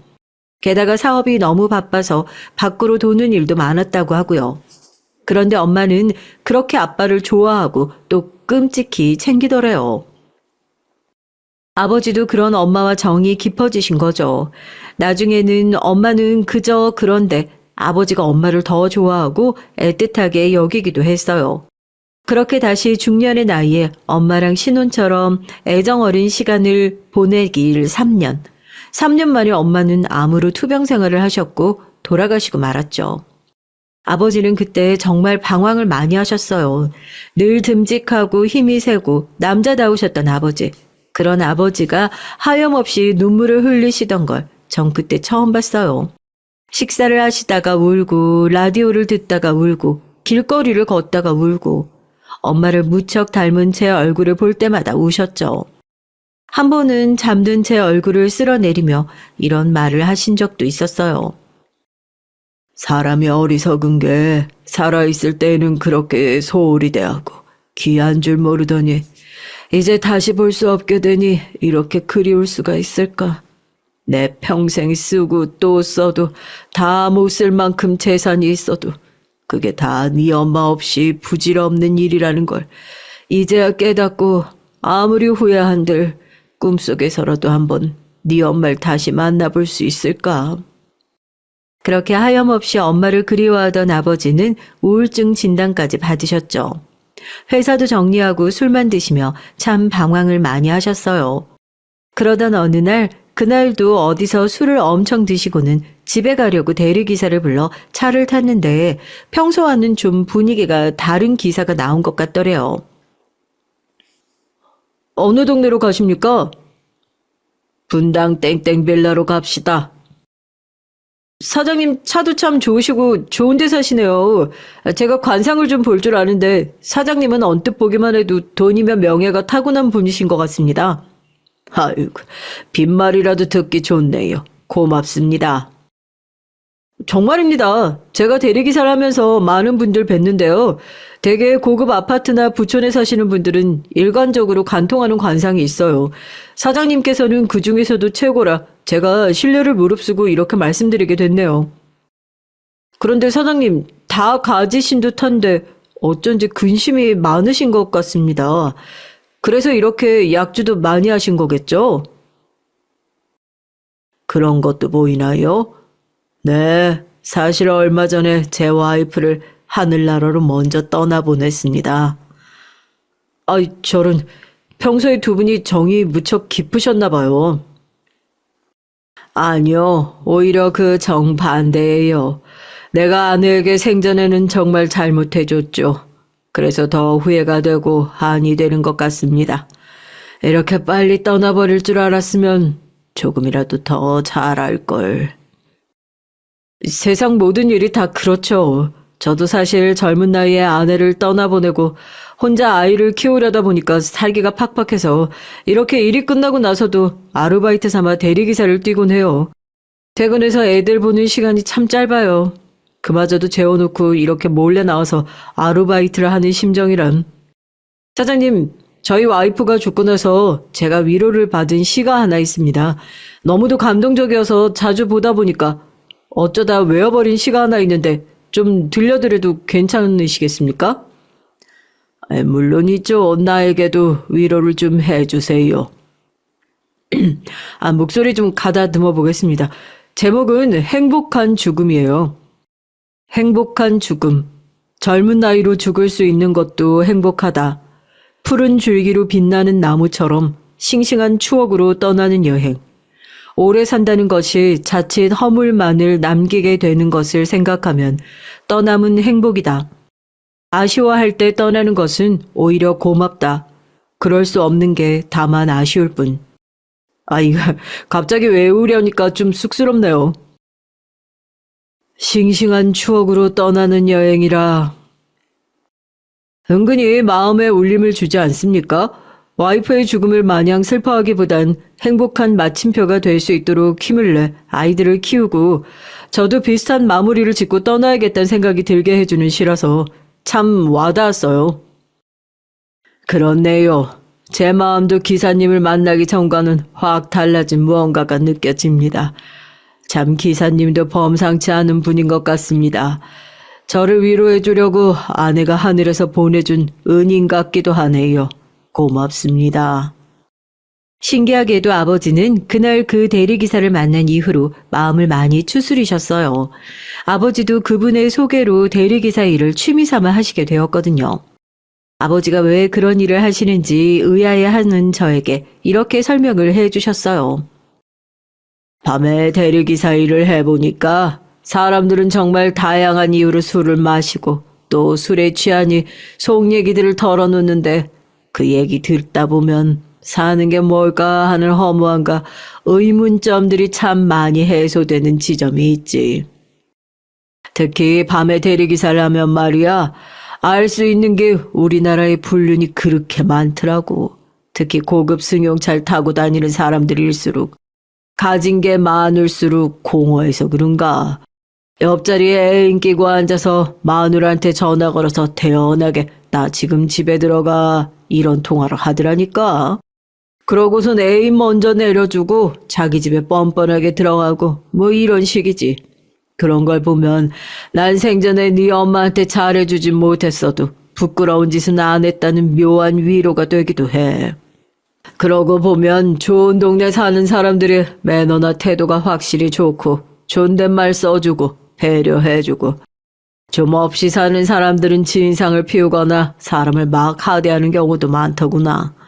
선입견일지 모르겠지만 사람도 끼리끼리라고 그래도 어느 정도 격이 맞는 사람들과 어울리는 것이 왜 필요한지 새삼 느끼게도 하지. 다 떠나서 그 시간에 대리기사를 하러 나오는 사람들은 대부분 성실하고 어떻게든 살고자 하는 의지와 열정이 대단한 사람들이 많아. 저번에 날 태워줬던 그 청년처럼 말이야. 그 사람들과 일 끝나고 커피도 한잔하고 술도 한 잔 기울이다 보면 그 사람들의 생명력, 에너지, 발팔한 기운 같은 것들이 내게도 전달이 되는 기분이지. 이러한 이유로 아버지는 지금까지 대리기사 일을 하고 계셨고 저 또한 전혀 그게 부끄럽거나 숨길 일이 아니라고 생각하기에 떳떳하게 밝혔던 것인데 아버님께서 그렇게 심한 막말을 하시니까 어떻게 제가 그 자리를 박차고 나오지 않을 수가 있겠어요. 사실 저희 아버지요, 참 대단한 재산을 가진 분이세요. 원래 할아버지가 대한민국 부동산 대부시고 엄마는 장학재단 이사장 딸인걸요. 엄마가 증여받은 것만 4, 50억이고 아버지가 물려받은 것만 100억 이상이고요. 서울에 건물만 4채인 분에게 종 하인을 들먹거리다니 아버님이 정말 큰 실수를 하신 거죠. 전 그 길로 돌아가 아버지에게 남자친구와 결혼을 하지 않겠다고 선언을 했습니다. 아빠, 나 이 결혼 없던 일로 할래요. 왜 이번에 인사드리러 가서 무슨 일 있었어? 그게 아니에요. 그냥 원래 그쪽 아버님이 날 별로 마음에 안 들어 하셔서 결혼해봤자 평생 좋은 소리 못 들을 것 같아서. 아니야. 분명 무슨 일이 있었는데 얼른 말해봐. 이 아버지가 해결 못할 일 본 적 있어? 다 알아서 해줄 테니까 어서 말해봐라. 그게 아버지 직업을 묻길래 취미삼아 대리기사 일하고 계신다고 했더니 그걸 가지고 트집을 잡아서. 뭐라고 트집을 잡아? 대리기사가 밤중에 술 취한 사람들 집까지 모셔다 드리는 종노릇을 하는 거래. 그런 집안이랑은 절대 사돈 못 맺는다고. 기가 막힌다. 무슨 그런 막말을. 그러니까 말이야. 나도 못 참겠어서 그대로 박차고 나와버렸어. 내가 막 따지고 왔으니까 너무 신경 쓰지 마세요. 아니다. 내가 이건 반드시 짚고 넘어가야겠어. 딱 보니까 너네 시아버지 될 뻔한 분, 변변한 직업도 없고 재산도 시원찮지? 그러니까 남의 직업을 갖다가 함부로 평가하고 하대하고 막말을 일삼지. 내가 가서 한번 본때를 보여줘야겠다. 그 집 연락처 좀 줘봐. 저희 아버지 한번 화가 나시면 아무도 못 말리시거든요. 저 또한 분하고 자존심이 상해서 아버지가 가서 한번 크게 혼내주시면 좋을 것 같다는 생각도 들었죠. 무엇보다도 저는 남자친구가 정말 괘씸했거든요. 그래도 저랑 만난 세월이 16년이잖아요. 자기랑 결혼까지 약속한 사람이 본인 아버지에게 그런 수모를 당하고 있는데 대신 나서서 싸워주는 건 바라지도 않았어요. 말리기는커녕 그냥 멀뚱히 아버님과 제 얼굴을 번갈아 볼 뿐 나서지 않는 남자친구가 얼마나 미웠는지 아세요?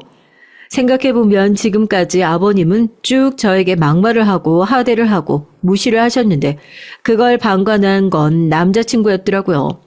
남자친구가 제일 나쁜 놈이었어요. 멍청하게 그걸 이제서야 깨달은 거죠.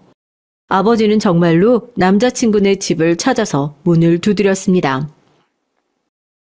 내가 이 집 며느리 될 뻔했던 아이 아버지요. 지난 일로 얘기 좀 할 게 있어서 왔습니다. 얘기는 무슨 얘기요? 애를 얼마나 버르장머리 없이 키우셨으면 어른이 아직 밥 숟가락도 내려놓기 전에 자리를 박차고 소리소리 지르고 나가버리는 겁니까? 그래가지고 가니까 우리 아들이랑 결혼 못할까봐 걱정이 돼서 싹싹 빌러온 거요?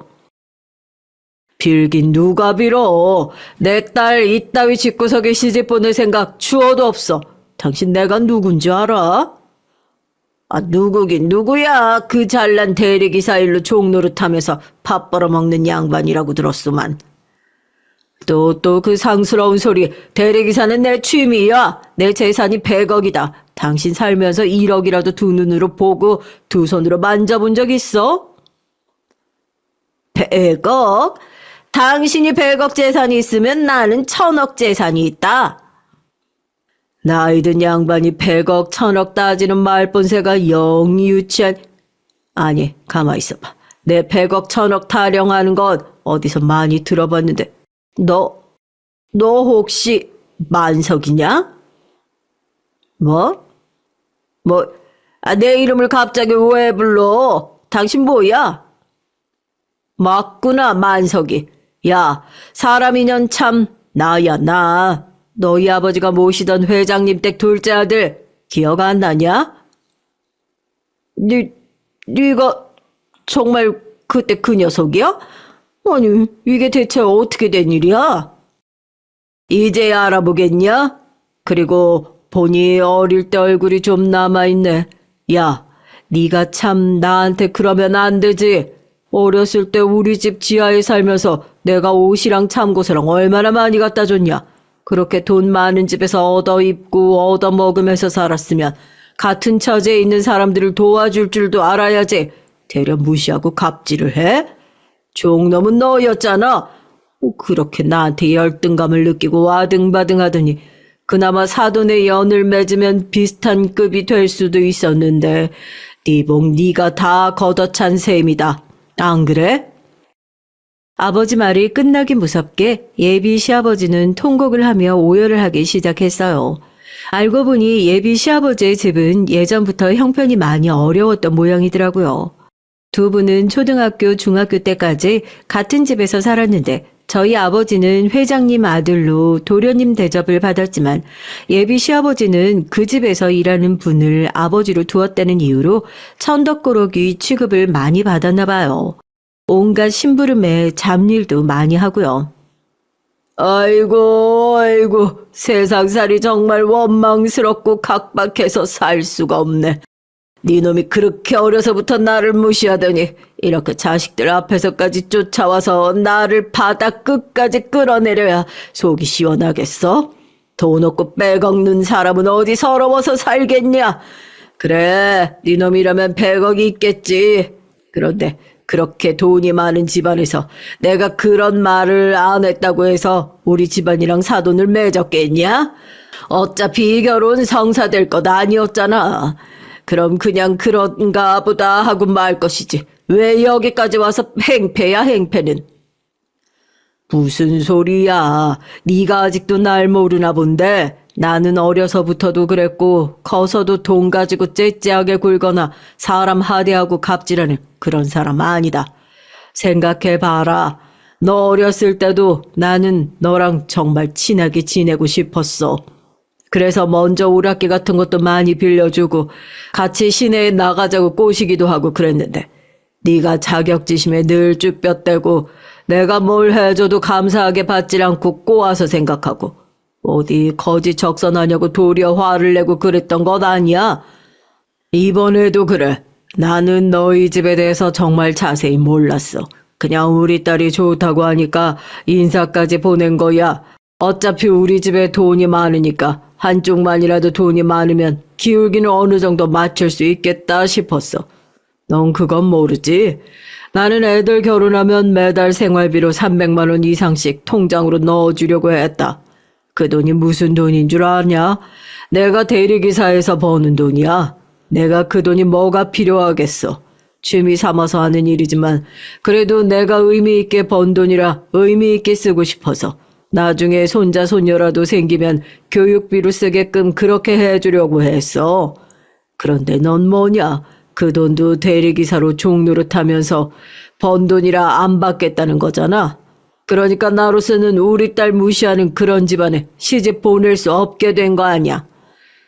다 떠나서 얘가 이제는 너희 아들이랑 결혼하기 싫단다. 그럼 끝인 거지. 무슨 미련이 남아서 통곡에 오열을 하면서 내 탓으로 뒤집어 씌워.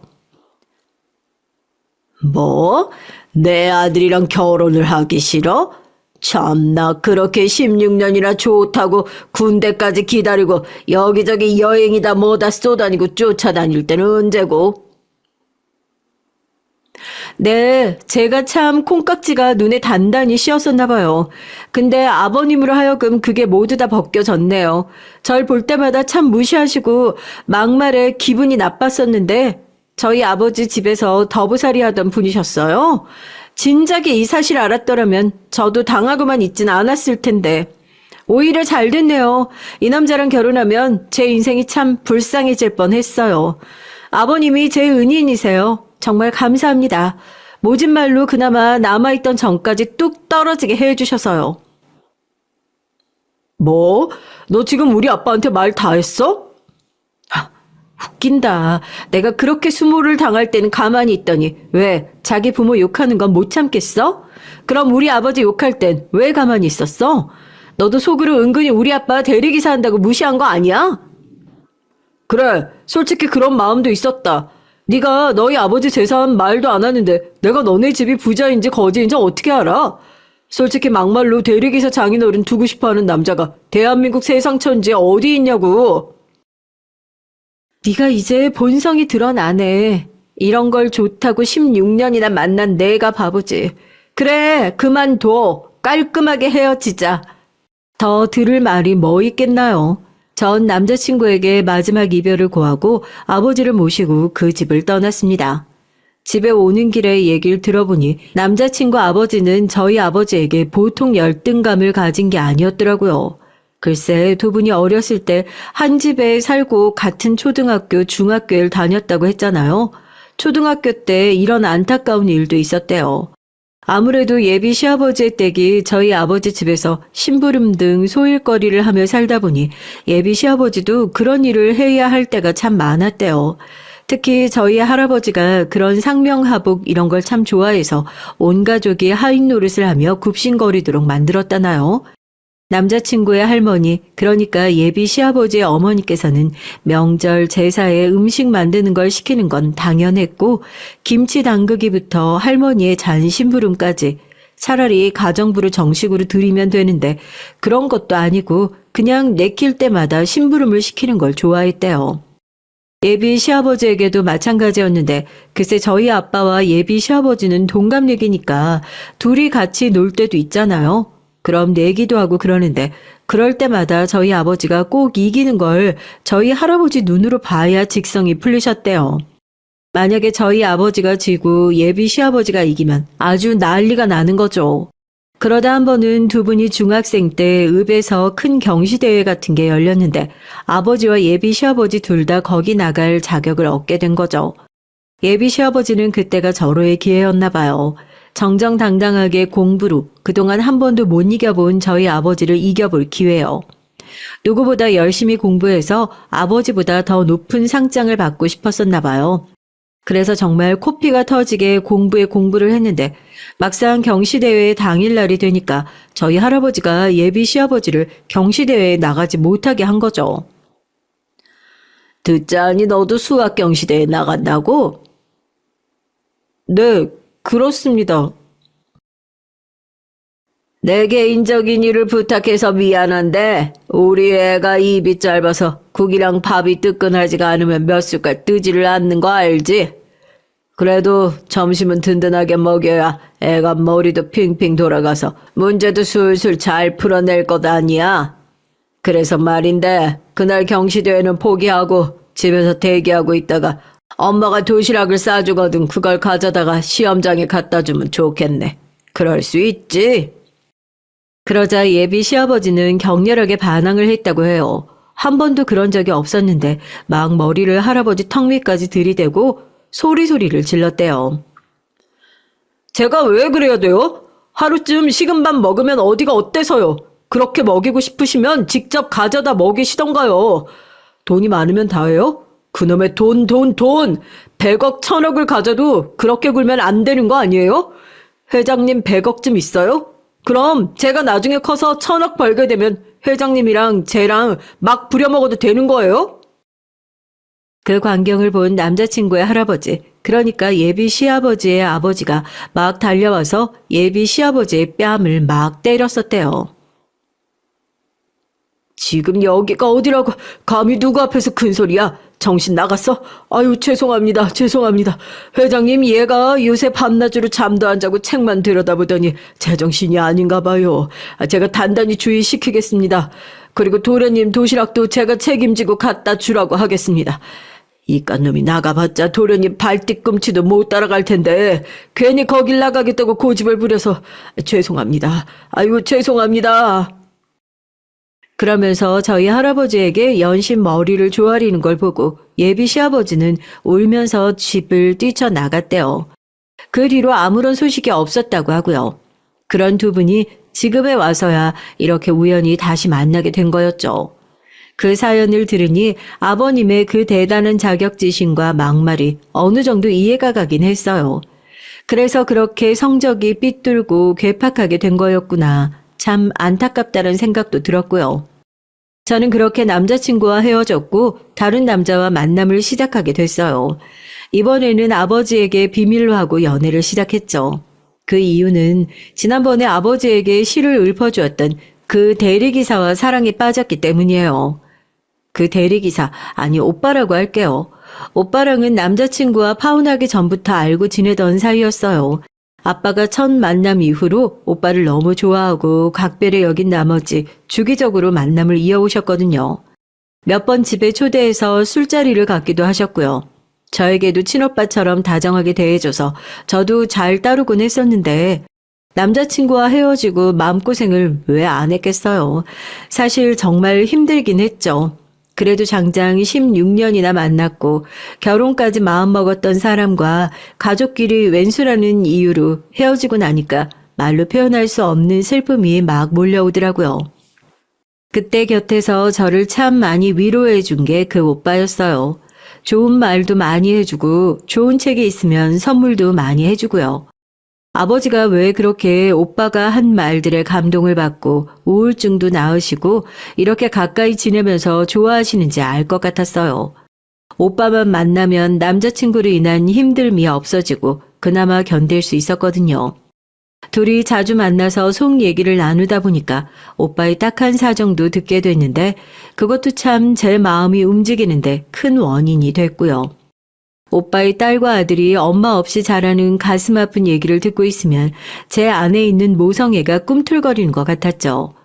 제가 오빠의 와이프가 되고 아이들의 엄마가 되어 아픈 상처들을 보듬어주면 어떨까 하는 생각을 저도 모르게 하고 있더라고요. 그렇게 하루 이틀, 일주일, 한 달, 매일같이 만나다 보니까 저희는 자연스럽게 연인이 되어 있었습니다. 아버지에게는 절대 비밀로 했죠. 아무리 아버지가 오빠를 예뻐해도 사윗감으로 쉽게 받아들이지는 않을 것 같았거든요. 아내와 사별하고 홀로 아이들을 키우는 남자를 만나는 걸 환영할 부모가 어디 있겠어요. 그렇게 몰래 만남을 이어가던 중이었죠. 꼬리가 길면 밟힌다고 했던가요? 오빠와 헤어지기 아쉬운 마음에 몰래 집 앞 골목길에서 손을 잡고 이런저런 얘기를 하고 있는데 갑자기 불쑥 아빠가 나타나는 것 아니겠어요? 내 요즘 둘이 수상하다고 생각했어. 설마 했는데 너희 지금 여기서 둘이 뭐 하고 있는 거냐? 설마 내가 생각하는 그런 게 맞는 건 아니지? 아빠, 미국으로 며칠간 투자 겸 여행을 가신다고 해서 그런 줄 알았는데 어떻게 이렇게 빨리 들어오셨어요? 지금 그게 중요한 게 아니잖아. 자네가 한번 얘기해보게. 내가 자네를 얼마나 믿었는데 어떻게 나한테 이럴 수가 있어? 죄송합니다. 진작에 말씀드리고 인사드렸어야 하는데 본의 아니게 숨기게 됐습니다. 정말 죄송합니다. 지금 내 딸을 심심풀이 연애 삼아 만나는 건가? 아니면 혹시나 결혼까지 마음을 먹고 만나는 거야? 둘 다 말이 안 돼. 내가 자네 사정을 뻔히 아는데 어떻게 이럴 수가 있냐고? 남자친구와의 일에도 의연하게 대처했던 아버지는 오빠와 제가 둘이 있는 걸 목격하시고는 그대로 무너지고 말았어요. 내가 얘를 키우면서 정말 정성 들여 키웠어.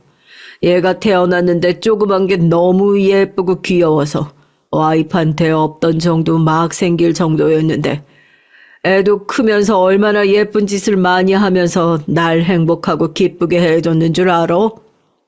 남의 자식들은 사춘기다 뭐다 하고 한 번씩 부모 속을 썩인다는데 얘는 공부도 잘해 착실해 아빠한테 늘 살갑게 굴어 그러면서 내 속 한 번을 썩인 적이 없어. 그런데 그런 애가 이렇게 남자 문제로 나를 2번씩이나 힘들게 할 줄이야. 저도 제가 이렇게 될 줄은 정말 몰랐습니다. 제가 아버지 속을 썩이려고 작정하고 그랬겠나요?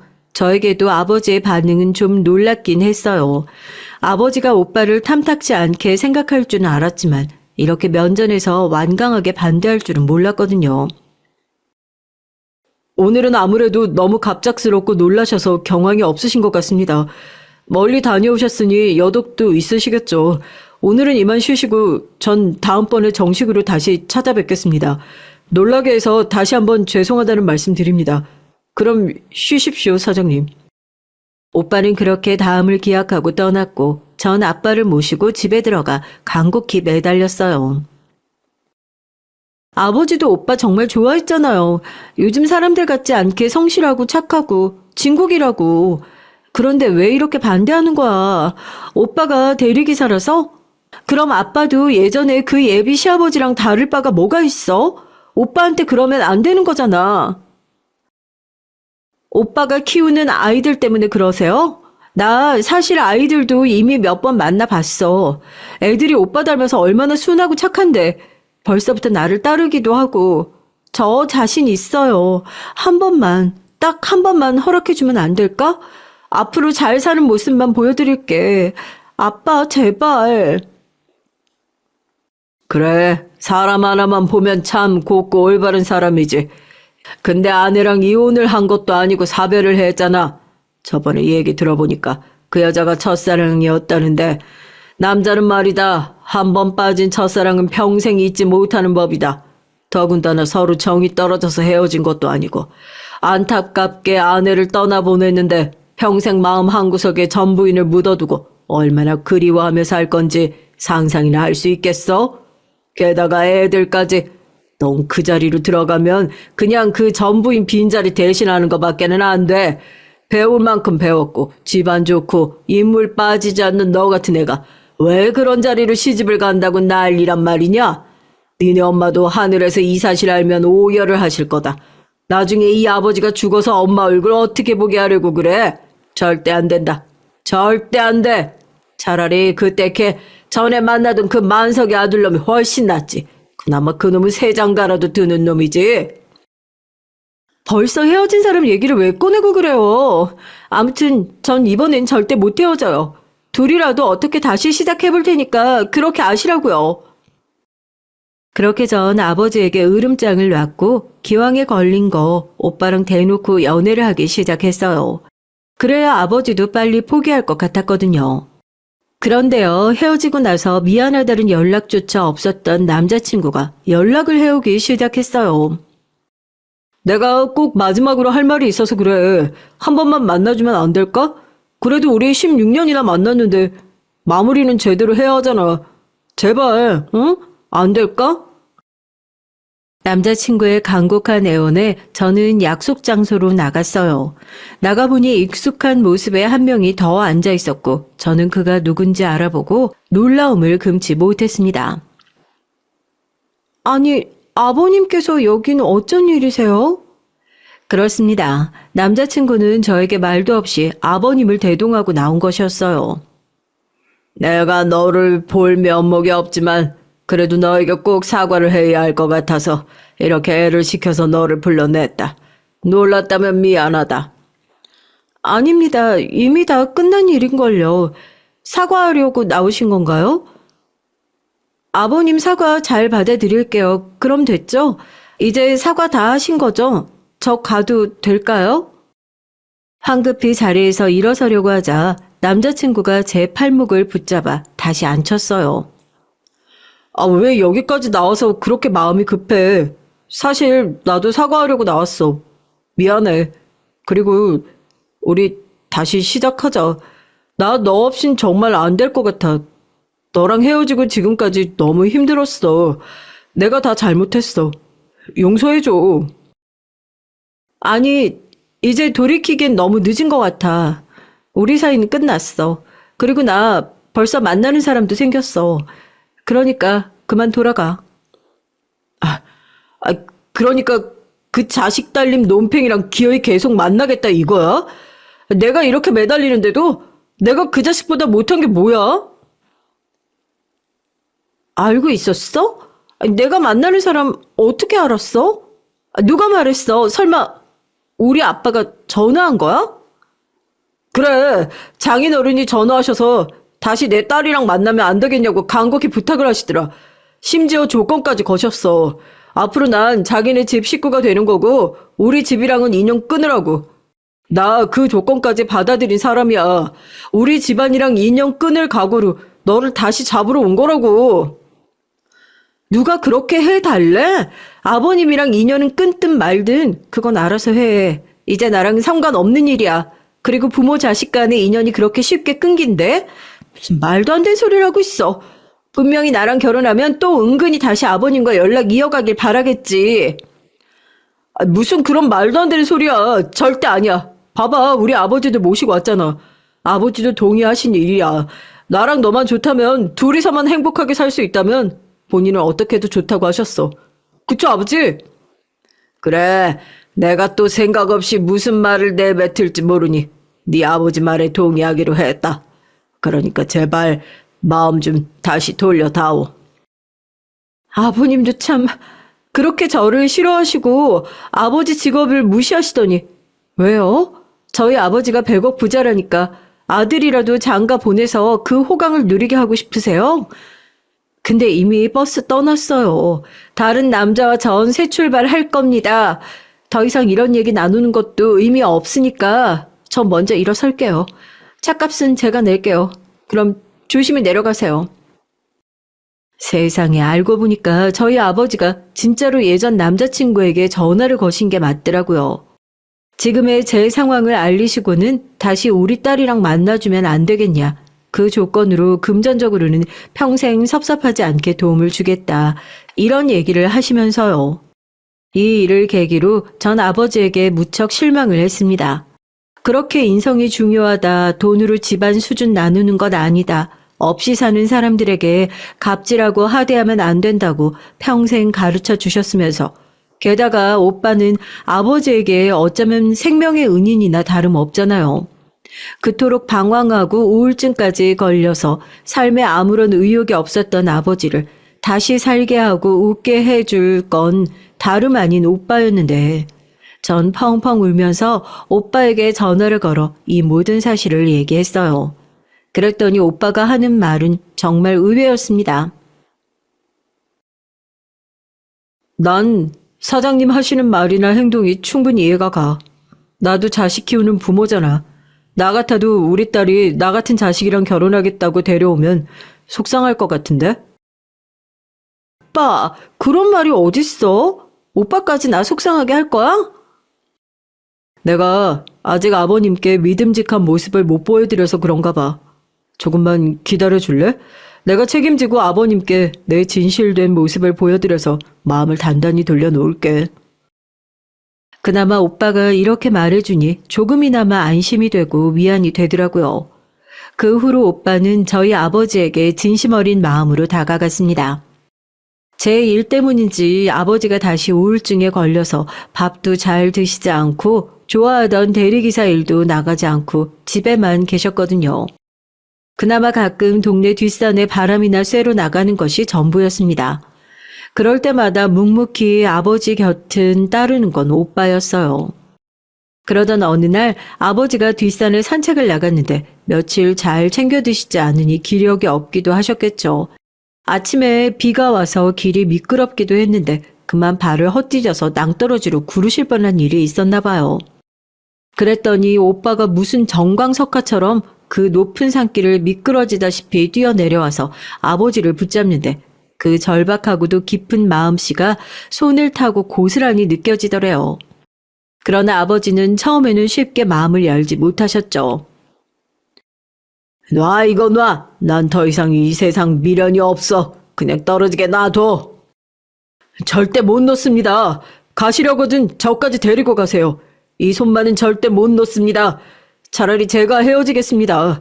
제가 감히 욕심을 부려서 제 손을 꼭 붙들고 올라오세요.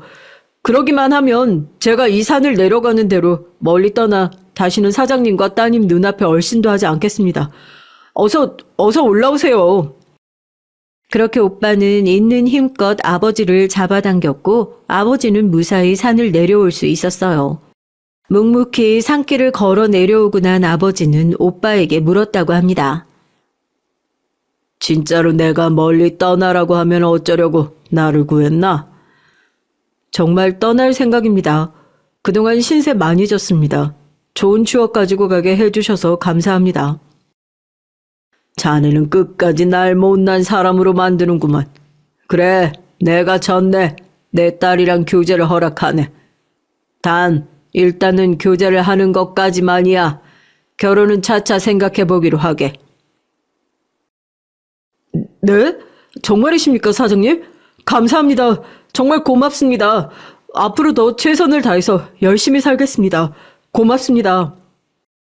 그렇게 오빠는 겨우겨우 아버지의 허락을 받아냈고 지금은 저와 결혼을 준비하고 있어요. 놀라운 게 뭔지 아세요? 요즘은 저희 아버지도 새로운 사랑에 빠졌다는 겁니다. 바로 손주 사랑에 빠지신 거죠. 할아버지, 저희 왔어요. 어제는 학교에서 제일 좋아하는 사람 그리기 했는데 전 할아버지 얼굴 그렸거든요. 여기 할아버지 닮았죠? 아이고, 정말 할아버지랑 똑 닮게 아주 잘 그렸구나. 아니, 가만 보자. 제일 좋아하는 사람 그리기를 했는데 아빠도 아니고 이모도 아니고 이 할아버지를 그렸어? 아주 영광인데? 네, 전 할아버지가 이 세상에서 제일 좋아요. 할아버지 얼른 어제 가르쳐 주시던 장기 마저 가르쳐 주시면 안 돼요? 어제 배운 거 까먹을까봐 한숨도 못 잤단 말이에요. 그래야지. 얼른 이리 와 앉아보거라. 내 장기판을 어제 어디다 뒀더라. 이렇게 손자는 손자대로 무척 예뻐하시고 손녀는 손녀대로 또 얼마나 끔찍해 하시는데요. 이 귀걸이는 어떻게 귀에 거는 거야? 아, 목걸이도 해야 되고. 자, 봐라. 어떠냐? 할아버지 공주님 같이 예쁘냐? 아, 예쁘다. 할아버지 공주마마 같아요. 저 그럼 이제 저랑 쿠키랑 차 마실 시간이에요. 여기에다 찻잔을 놓고. 이렇게 손녀와는 늘 소꿉놀이며 공주놀이를 하느라 시간 가는 줄 모르십니다. 아, 그때 그 질척이던 전 남자친구는 어떻게 됐냐고요? 어떻게 되긴요. 오빠가 저희 아버지의 인정을 받고 아버지의 일도 물려받게 되었다는 소식을 듣자마자 얼마나 배가 아파하던지.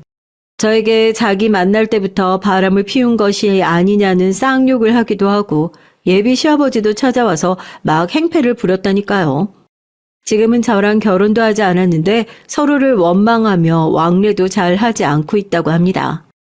생각해보면 직업에 귀천이 있긴 있는 것 같아요. 그렇지만 좀 업신 여겨지는 직업도 누가 하느냐에 따라 참 다른 삶을 살 수 있는 건 분명히 같습니다. 저희 오빠처럼 아버지처럼요. 저도 무슨 일을 하면 앞으로 성실하고 진심으로 임할 것을 다짐해보며 이 글을 마치겠습니다. 긴 얘기를 들어주셔서 감사합니다.